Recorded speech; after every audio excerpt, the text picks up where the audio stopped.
бейшененин таман астында деп бекеринен айтылбаса керек.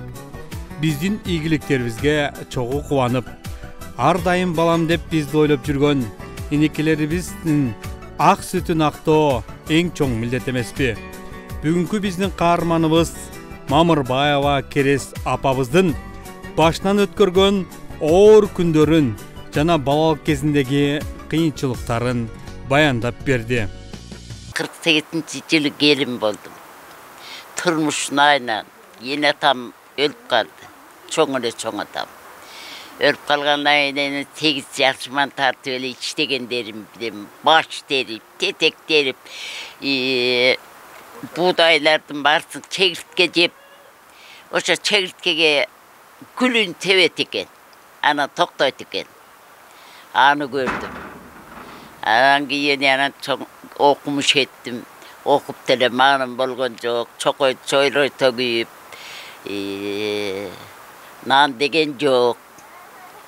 Aylıt menen çoğulup geliyor, bir kasan jarmaya savanı çoğalıp turup keteye soğumayın dep.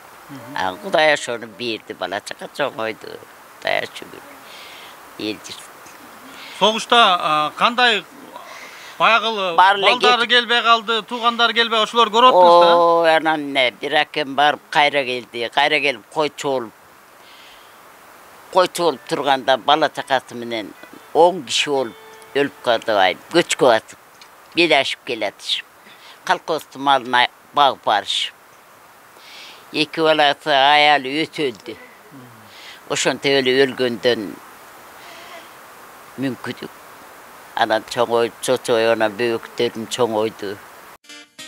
Kerез апа үйдүн улусу болгондуктан жаштайынан бир туугандарына эне ордуна эне болуп, акыл насаатын, кеп кеңешин айтып, алардын жакшы адам болушуна тарбиялап өстүргөн.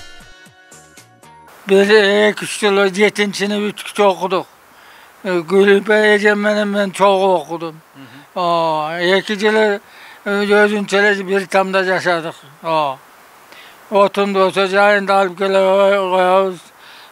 Tegirmen üstü tartı alıyoruz da üçün. Ben yaşa ondan geleceğe turmuşka çıktı. Yani turmuşka çıkıp kandan giyin, biske yeni ordunda ne ata ordunda ata var öyle. Emin ederse sözünü atkarılı biz de son kol aldığında olup kaldık da başı öyle. Anan tarbiyalandık da. Arada bir yıl orta mektep var Kazanman'da. O gelip okup ben internette yeni orayken. Onu bitip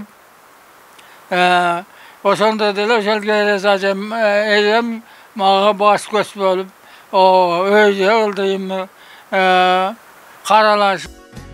Биздин каарманыбыз Керез Мамырбаева өз келиндерине кызындай мамиле кылып, акыл насаатын, кеп кеңештерин айтып тургандыгын жана алардын жакшы жака үндөп тургандыгын келиндери баса белгилеп өттү. 74-жылы апама келин болуп келдим. Ошондо апам демесеп десем 45 жашта экен. Тоодо мал чогусу тоого алып барды, ат менен бардык тоого. Анан чындык менен эми ал кезде апам аябай күйлүү кескен. Бул негизи эмгек өмүрдү узартат экен. Мындай апамдын өзүнүн өмүр таржымалын угуп отурсак деле жалаң эмгек менен келген да. Анан экөөбүз мисалы көчөдөн басканда мен апамдын артына калып калышым жете албай. Чындыгы менен. Бул бир аябай жакшы сапаты, бул бир экинчиден бизди эмгекти сүйгөнгө тарбиялады. Анан калыстыгы. Мынасы 5 келини барбыз, 5өөбүздү бири-бирибизге жамандаган жок. Айрым кайнелер бар да, эми бир келин бирөөнү жамандап анан кайра кызыгышып андай болгон жок. Бул экинчи жагы, үчүнчү жагы мынакей өзүнүн балдарындагы, бир туугандары дагы ынтымактуу болгула, улууңарга баш ийгиле, бириңе-бириң мындай эме кылбагыла деп ушундай тарбиялаган да. 4-чү айылда. Биз жашаган айыл Кошбулак айылы кичинекей айыл. Ошол жерде азыр даже райондогу эң улуу адам биздин апабыз. Апамдан көп тарбия алдым, билбегенимди билдим, үйрөндүм, апама ыраазыбыз, барыбыз. аябай жакшы тарбиялады, билбегенибизди үйрөттү, келиндерге ар дайым акыл назарын айтты. Жокчулукка кейбегиле, барчылык келет, ынтымактуу болгула, жакшы жашагыла деп ар дайым айтып келет. Ошонусуна ыраазыбыз. Келген кеткендерге, көчөдөн өткөндөргө, даже чоң жолдо Кошбулакта турганда машиналар бузулуп калса аларга айран, тамагын, нанын алып барып берип, көп нерселерди үйрөттү да. Жолдо калгандарды да талаага таштабаш керек. Көп эмгектерди үйрөттү, кандай кылыш керек, улууга кандай, кичүүгө кандай, ачуң келгенде кандай жута билиш керек, аны да үйрөттү да апам бизге. Апама ыраазыбыз, балдардын баарын ар дайым алкап турат, кыргыз элине, жерибизге даже жөн эле чай ичкенде баардыгын алкап, элиме ыраазымын, жериме ыраазымын, Кудайга ыраазымын деп келет. Апама ыраазычылык, апам болсо түйшүктү аябай тартты. Анын артынан биз деле тарттык. Кой багышат, атам кой кайтарат, апам болсо кой саайт. Эним экөөбүз козсун байлайбыз барып, аябай түйшүктү тарттык. Койчуларды болсо тиги чөп чапканга алып кетип калат, биз болсо кой кайтарабыз. Жаанда мойнубуздан суу агызып. Калкоско түйшүк, бала болсок дагы түйшүктү аябай тарттык. Апабызга кааларыбыз 100 жаштан ашып жашасын, дагы ушундай тойлорду бере берели апабызга деп арнап. Бизге берген аябай эмелери, мен апамдын баалаган сапаты мындай көп да, көп неме жакшы немелерди айтат. Ошо апабыздын эме тарбиясын алып апабыздай бололу дегим келет. Анан апабыз көп жашасын. Кериз апа жаштайынан кол өнөрчүлүк менен алектенип келет. Ал кыргыз элинин көркөм кол өнөрчүлүгү, кыргыз элдик ууздары, кийизден, булгарыдан, материалдан жасалган кооз буюмдарын, өрмө жана сайма жагынан чоң мурастарын калыпташтырган. Кыргыз эли өз жашоо тиричилигинде кийизден жашалган буюмдарды кеңири колдонгон. Кол өнөрчүлүктүн кайсы гана түрүн албайлы, апабыздын бардык тең таланттуулук, укмуштуудай көп түрлөрүн камтып келген. Бизди аябай жакшы эмгекке тарбиялаган апам. Кичинекей кезинде 1-2 класстан түймө түйдүрчү, сайма сайдырчы, жүн тыттырып ийис жазатчы, уй саадырчы, анан жаңы мектепке кире турган балдарды да ошо уят болбогула деп тамга таанытып, алып кошконду үйрөтүп бизди аябай жакшы тарбиялаганда мен чоң апам менен сыймыктанам. Биз да ушул жашка жеткибиз келет, балдарыбызга жакшы тарбия бергибиз келет. Башканы эстебесек да, апакебиздин кыйынчылык күндөрүндөгү басып өткөн оор күндөрү бизге айтып берсе, биз үчүн жомок деп эскерет уулдары. Апамдын ушул согуш мезгилинен кийинки иштегендери, апамдын эмгектери, бизге берген тарбиясы азыркыга чейин көз алдымда да.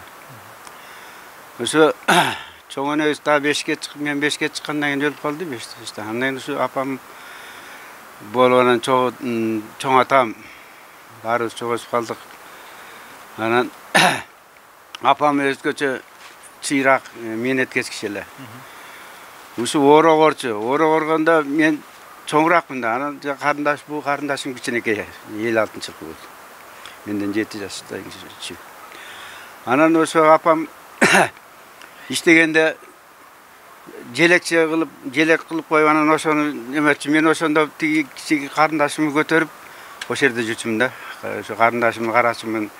Апам болсо ошол жерден орогоргондо элимде колуна кармап, эмес апам колтугу менен чалып туруп орчу эле. Ошондо 40 сотыйдан ашык жер орчу экен апам.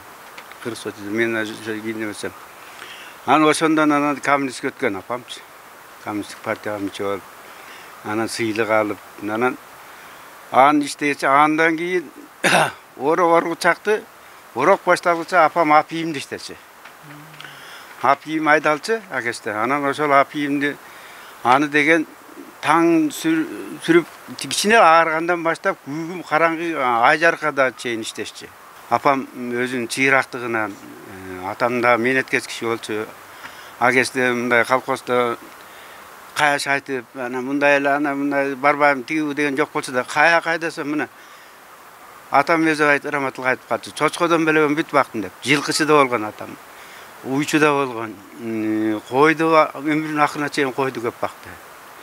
Колхозда иштеди, арaba айдады, сууга ат машина чапты ишилип. Ал кезде эр биле ас болуп, баары согушта көпчүлүктөр кырылып калган, ушулар аялдар иштегенде жалаң. Анан ушу бешикке тайкем окшогон тестер балдар иштеген. Мен дагы чалабыла машак терип калдым. Анда ушу тайкем болуп чогостук бул кишинин койунда жатып чоңойдум мен дагы. Апам тарбиясы баарыбызды патриот кылып тарбиялады. Эң кичүүсү деп мени азыркыга чейин жакшы көргөн эме эми бейишке алып барыш керек болгон. Ошол эң кичүүсү деп мени жакшы көрүп жалаң эле эркелеп жүрүп өстүм ошол. Бир туугандардын арасында да эркеледим, апамда дагы, апам атамдын эмесинде да эркеледим ошол. Мен абдан ыраазы болгонум. Өзү 3-класс, 4-класс билими болгону 4-класс болуптур. Бирок ушу баарыбызды окугула, билим алгыла, жакшы болгула деп ошентип айтканы мен такыр ошо эсимден кетпейт. Ошо окугула деп айткан үчүн биз ушундай деңгээлге жетип, ушу апабызды жылда туулган күнү болот, башка убакыт болот, сыйлаганга аракет кылабыз. Быйыл паспортун карасак 95 жашка чыгып калыптыр.